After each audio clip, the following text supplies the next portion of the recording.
चतुर्वेद यजुर्वेद के ऋषिगण तुम्हें प्रणाम।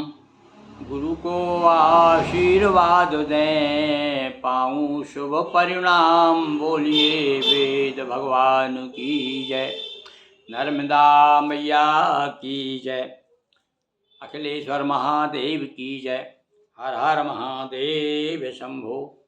हाँ, वेद अनुरागी सज्जनों, आज ऋग्वेद प्रथम मंडल का 35वां सूक्त, और आज भी जो है आज 11 ऋचाएँ हैं आज के सूक्त में।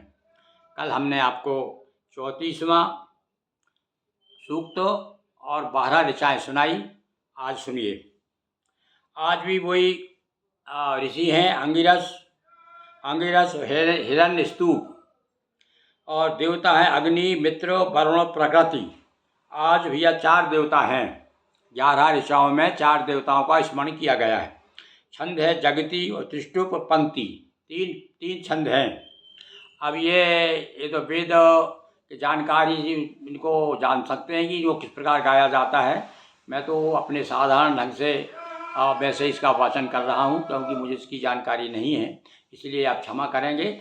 आप तो विशेष रूप से ये जान करके कि भाई वेद में क्या है और वेद पाठ का क्या फल है, निश्चित रूप से उसका सुनने का और बोलने का सब आपको मिलेगा। क्योंकि वेद हमारे जो है ब्रह्मा जी के मुख से निसृत ग्रंथ है, जो कि हमें सनातन धर्म को उपहार के रूप में परम ब्रह्म परमात्मा द्वारा प्राप्त हुए हैं। तो इसलिए हम बड़े गौरव के साथ में उनको प्रणाम करते हुए इसका वाचन कर रहे हैं। सुनिए।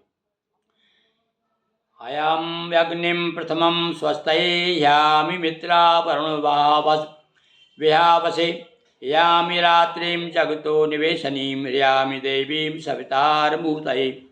जिस प्रकार अग्नि की प्रार्थना अपने कल्याण के निमित्त हम सबसे पहले करते हैं, उसी प्रकार मित्र और वरुण का आह्वान अपनी सुरक्षा के निमित्त करते हैं। इसी प्रकार संसार को विश्राम देने वाली रात्रि और सूर्य का आह्वान भी अपनी सुरक्षा के निमित्त करते हैं। यहाँ भैया रात्रि और सूर्य का भी आह्वान किया है। आक्रसे रस्सा वर्तमानो निवेशन मर्तम मर्त्यंशा, हिरण्येन सविता रथेना देवो याति भुवनानि पश्यन्। और यह देवताओं और मनुष्यों को यज्ञादि उत्तम कार्यों में लगाने वाला सविता देव अंतरिक्ष मार्ग में भ्रमण करता है। ये सविता की प्रार्थना है भाई। आकृष्ण रस्सा वर्तमानो निवेशन, सूर्यदेव की वंदना है। समस्त लोगों को देखने वाला स्वर्णयुक्त रथ में आरूढ़ होकर के आगमन करता है। सूर्य का वाहन का मंत्र है। और ये भैया विशेष रूप से अन्य पूजा पाठ में भी इसका प्रयुक्त किया जाता है। ये मंत्र का याति देवा प्रभृता याति विदुता याति शुभाभ्याम यस्तु हरिभ्याम वा देवो याति सविता परावतु अपो विश्वा दुरिता बाधमानः। इस यज्ञ स्थल पर श्वेत अश्वों से युक्त रथ में आगमन करने और तम रूपी पापों का शमन करने वाला स्तुत सविता देव ऊपर चढ़ते और नीचे उतरते समय सदा गतिशील रहता है। सूर्य को भैया डूबते उड़ते देख करके और इसी ने इस प्रकार से कल्पना की है इस ऋचा में। अभिवृतम कृष्णेर विश्वरूपम हिरण्यसभ्यम यजतो बृहंतम, आसाद रथम सविता चित्रभानु कृष्ण रजांसित तब सीम दधाना। यह नंद का अंधेरों को नष्ट करने का सामर्थ्य प्राप्त कर सुनहरी किरणों से युक्त रथ में आरूढ़ होकर आगमन करने वाला सविता देव अनेक रूपों में सुशोभित पूजनीय सतत भ्रमणशील है। ये सूर्य की वंदना है। मित्र कहा गया है। बीजानाच्छुयावाहा सिद्धिपादो अक्षण रथम हिरण्यप्रगम वहन्तः शश्वत विषा शब्दुर्देवस्य योपस्ते विश्वा भुवनानि तस्तु। मनुष्यों को प्रकाश युक्त करने वाले जो आलोक हमें मिलता है ज्ञान का, और जो हमारे हृदय में एक आलोक मिलता है पिंड में ब्रह्मांड से, वो भगवान सूर्य की कृपा से मिलता है। श्वेत पैर वाले अश्व सूर्य के स्वर्णिम रथ को वहन करते हैं। और देखिए जो घोड़े हैं, उन घोड़े को पैर भी सफ़ेद पैर हैं उनके। सभी लोगों के प्राणी सर्वदा सविता देव के अंक में ही स्थित है। सही है, सब संसार के जितने प्राणी हैं सब सविता के ही गोद में हैं। तिस्रो द्यावः सवितुर्ध्वाम उपस्थ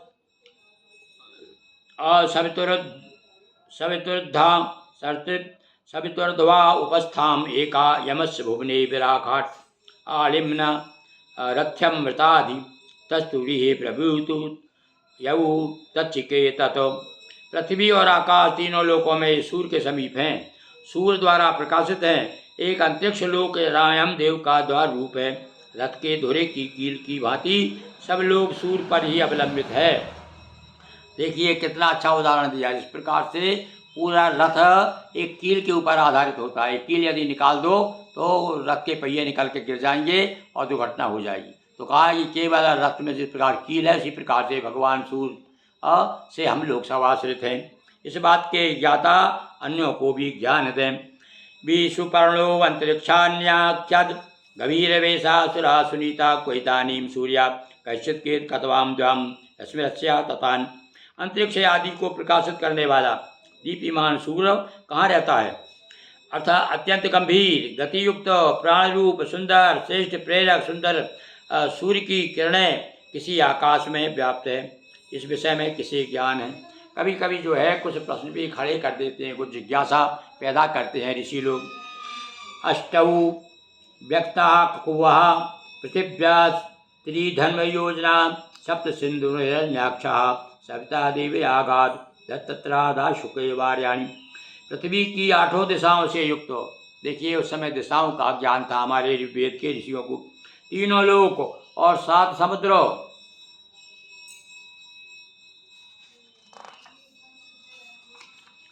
को प्रकाशित करता हुआ सविता देव हविदाता के लिए धनादि लेकर आगमन करे। प्रार्थना की गई है सविता से। इस प्रकार से सविता आकर के हमें हिरण्यपाणि सविता विचर्षुणुर्भे जावा पृथ्वी अंतरीयते अपामी वाम बाधते वेद सूर्यमभि कृष्णेशा जामड़ोति। स्वर्णिम हाथों से युक्त सर्वद्रष्टा सविता देव आकाश और पृथ्वी के मध्य गति करता है। यह रोग आदि बाधाओं का शमन कर अंधकार नाशक तेज से आकाश को प्रकाशित करने वाला है।